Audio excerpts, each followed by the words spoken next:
Madrid won the Champions League once again, this time defeating Borussia Dortmund 2-0 in the final. In this match, Edin Terzic's excellent initial plan seemed to have no chance, preventing Real from taking the trophy. The outcome of the final is quite predictable, but the path to its score surprised many. Let's break it down in detail. First of all, the teams made no surprises at all in their starting lineups. Dortmund came out with the classical combination for this Champions League, the same they started both semifinals against PSG and all in the same configuration.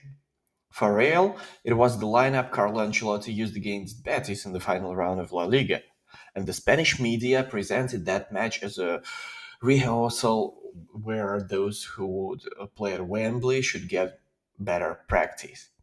The intrigue around the goalkeeper position lasted a bit longer, but a week leading up to the final, Andre Lunin caught a cold. This disrupted his preparation for the match, and he even arrived in London a day later than the others. Thibaut Courtois started in goal.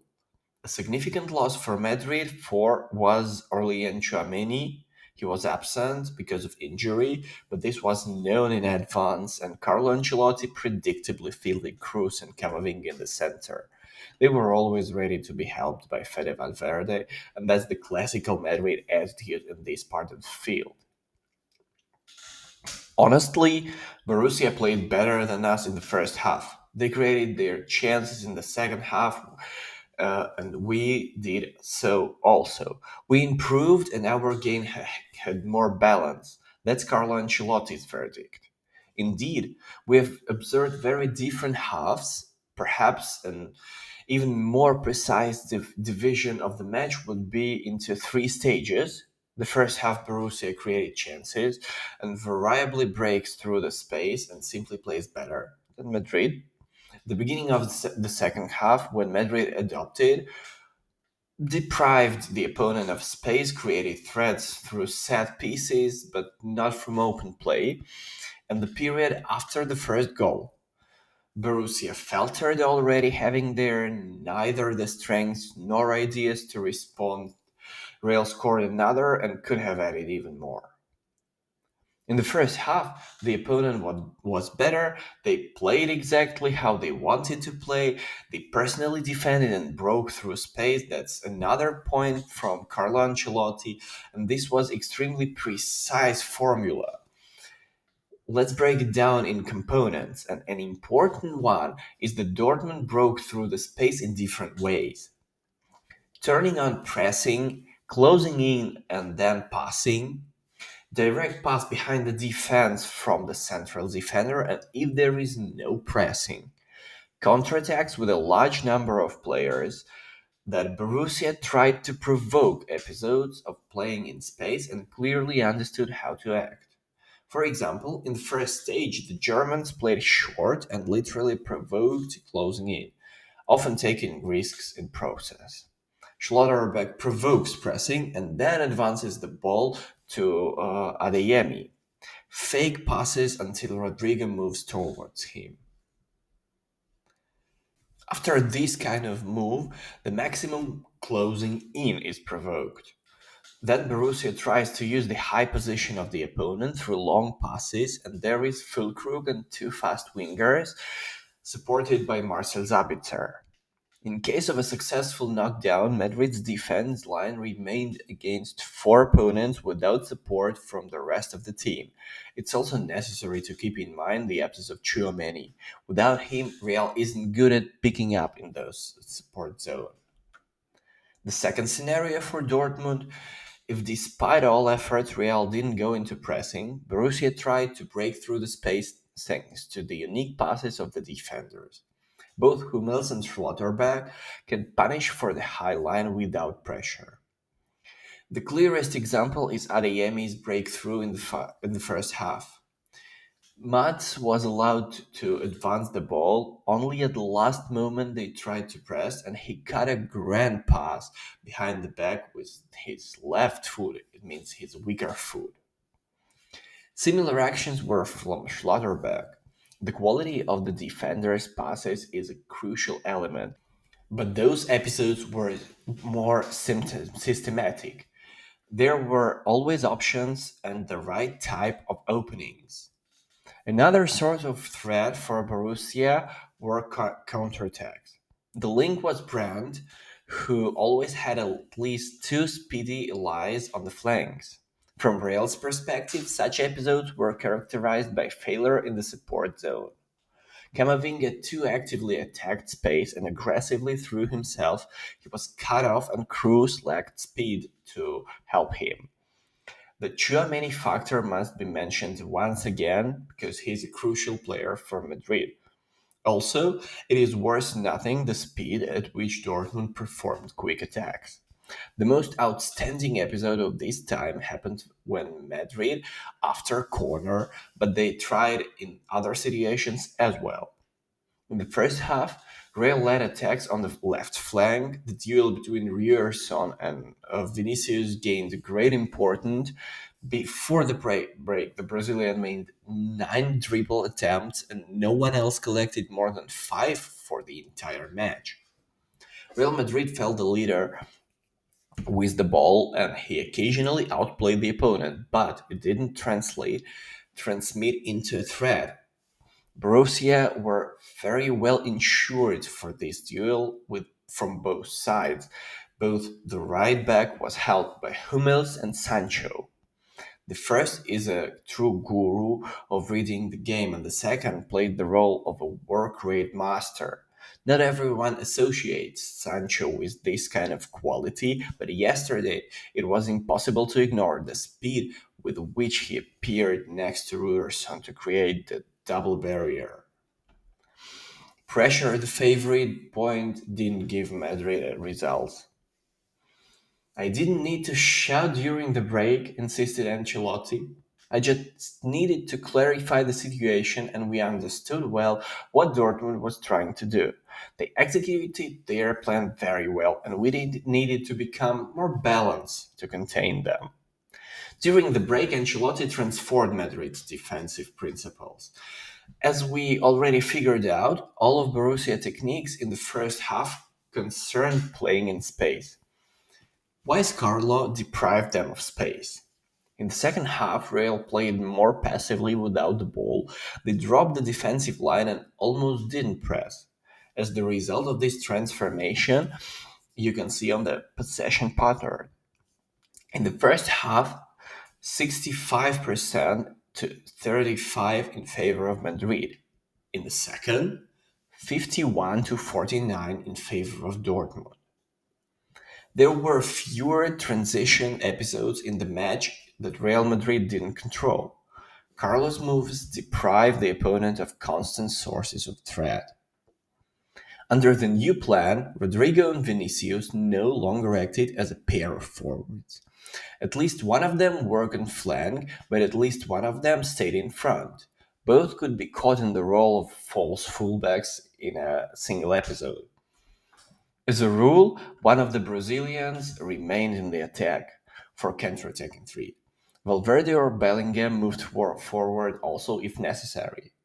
Sometimes no one moved forward, and in such case, the central zone remained even more closed. In some episodes, Valverde and Bellingham became the conductors of pressure, and they were left with the entire central attacking zone.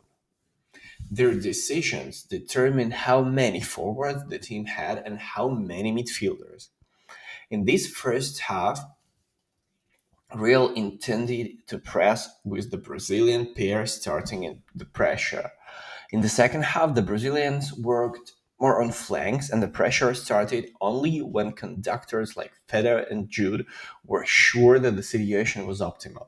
If they didn't find the moment, they tightly closed the center. This transformation shows all fires in Real Madrid's defense.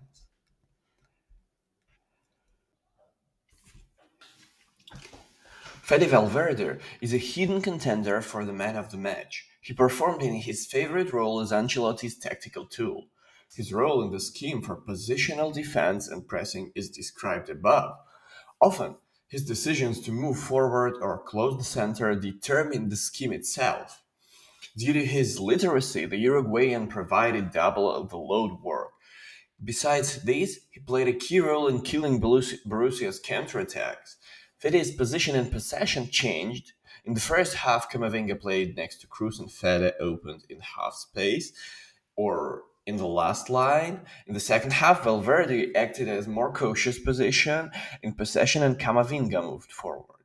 Fede positioned himself either next to Kroos or near the right back, almost as a right back. He had the greatest impact on counterattack on stopping counterattacks, and Valverde brilliantly reacted to such episodes. Real stopped Borussia taking fire but didn't stamp chances their own from open play attacking combinations at least. In such a pattern, set pieces came in four. Toni Kroos distinguished himself with two excellent free kick shots and wonderful corners. One of them led to the winning goal, and Danny Carvajal, who was let go by Jan Madsen, became the address at the near post. Madrid executed exactly the play they regularly tried to perform. A very similar moment happened with Carvajal at the beginning of the half. Perfect farewell final for Kroos it was. 97% pass accuracy and the highest involvement in the game between two teams. Also the highest X-threat modal assessment of each pass through the probability of approaching or moving away from a goal. It's 1.02. The second result in the match is 0.22. That's a solid proportion Kroos achieved from set pieces, but he is the leader even without them. In general, the German traditionally dominated everything related to passes and their quality. In a difficult moment, it was the weapon, and Toni was responsible for that pulled the team through, and he marked himself with an assist. In open play, at nil-nil, Madrid didn't create much, but one constant idea was close to being realized. Vinicius, instead of trying to get past the barrier of Ryerson and Hummels combined, and it's probably Sancho, crosses into the penalty area, where Bellingham and Rodrigo open. This gave a rise to the moment where Carvajal forgotten in the penalty area and a great chance for Bellingham himself. After considering Borussia couldn't respond adequately at this stage, Madrid could have scored more after their first goal. The Germans lacked the strength to an organization to press solidly. Such episodes not only didn't bring recoveries but also led to failures and moments for Madrid. Borussia had a broken semi-pressing and traditional attacks. They achieved nothing in the first part of the second half, and Terzic proposed the entry of second forward. And then the third one, and basically the maximum number of attacking players in general. At the end, Royce and Sabitzer were responsible for the supporting zone. The Borussia lineup was that open at that moment. There was just hope that one of the fresh attacking players would shoot. No clear ideas. Carvajal was recognized as the player of the match, and he is undoubtedly the hero of key episodes and the main threat within the Borussia penalty area throughout the entire match. And also, he stopped Adeyemi after he beat Courtois, but despite I like Dani and particularly thrilled with this season and his role transformation this season, at the same time his performance seemed unstable and hardly worth of the price. In the first half, the main danger inside the Real Madrid penalty box was also the result of Carvajal actions. He struggled defensively, and even that heroic save came after he let Adeyemi get away. He didn't try to catch him offside and get a head start and then lost the sprint. On the other hand, there is something right in Carvajal being rewarded. The new, more attacking version of Dani is a crucial element of Madrid's structure, and the factor played a role in the final as well. Did you have a feeling of the inevitability of Real Madrid victory even during the Borussia period of dominance? Probably you did. For sure, I did. It doesn't mean that Borussia advantage was imaginary or real planned such a first half. It means that we have maximum faith in Real Madrid, psychological resilience, and tactical flexibility. And of course, the faith is not unfounded. Madrid could have conceded in the first half and worse than the opponent. Even Ancelotti acknowledged Borussia was clear advantage during the period. Not connecting by halftime was a solid bonus, but at the same time, it was obvious that the entire match couldn't continue like that. Real naturally improved, and they used their period of advantage better than the opponent. Even though it wasn't as pronounced, it seems Madrid had the type of luck today that accompanied us in the Champions League matches, and we lacked it. We created four clear chances. One of them should have gone in. That's Hummel's words. We did a lot of things right, but they were cold blooded in the crucial moment. We, on the Conte, lack this quality. That's Terzic's assessment. Cold bloodedness and lack of good explanations within the concept of analyzing an isolated match. Within the concept of analyzing a match as a Real Madrid, we must talk about something else, like an of invisibility. To win, you need to first outplay Real in preparation and then also be this aura of invincibility. Borussia seemed to succeed in the first task, but then failed in the second. The compliments that Borussia undoubtedly deserves show the distance between the teams. Because if Borussia played magnificently by their standards, they played probably one of their best matches through the entire season. And then Real Madrid played, I would say, below average match by their standards. There was no even magic in the interplay on the left flank, no explosive attacks, no long range shots that take your breath away. In general, there was a little happening on the field. And still, it wasn't enough even for a proper intrigue. When a comeback wasn't necessary or kind of that. This Real Madrid team is just simply much better than all the opponents right now. Bravo Don Florentina.